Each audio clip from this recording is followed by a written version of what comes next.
बिस्मिल्लाहिर्रहमानिर्रहीम। एक दिन मैं अपनी बहन और रसूल अल्लाह सल्लल्लाहु अलैहि वसल्लम की अहलिया मोहतरमा हफ्सा रज़ी अल्लाह अन्हा के मकान की छत पर अपनी किसी ज़रूरत से चढ़ा तो मुझे रसूल अल्लाह सल्लल्लाहु अलैहि वसल्लम क़ज़ा हाजत करते वक्त क़ब्ला की तरफ पश्त और शाम की तरफ मना कए हुए नजर आए।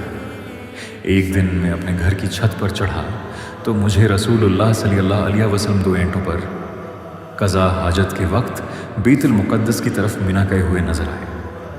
जब रसूलुल्लाह सल्लल्लाहु अलैहि वसल्लम रफ़ा हाजत के लिए निकलते तो मैं और एक लड़का अपने साथ पानी का बर्तन ले आते थे।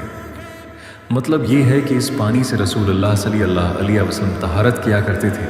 जब नबी करीम सल्लल्लाहु अलैहि वसल्लम क़ज़ा हाजत के लिए निकलते, मैं और एक लड़का दोनों आप सल्लल्लाहु अलैहि वसल्लम के पीछे जाते थे और हमारे साथ पानी का एक बर्तन होता था। रसूलुल्लाह सल्लल्लाहु अलैहि वसल्लम बैतुल खला में जाते तो मैं और एक लड़का पानी का बर्तन और नेज़ा लेकर चलते थे। पानी से आप तहारत करते थे। दूसरी सनद से नज़र और शाहजान ने उस हदीस की शाबा से मुताबात की है। अंज़ा लाठी को कहते हैं जिस पर फलका लगा हुआ। Thank you for watching my video. Please like, share and subscribe to my channel. जाज़ाकल्लाह।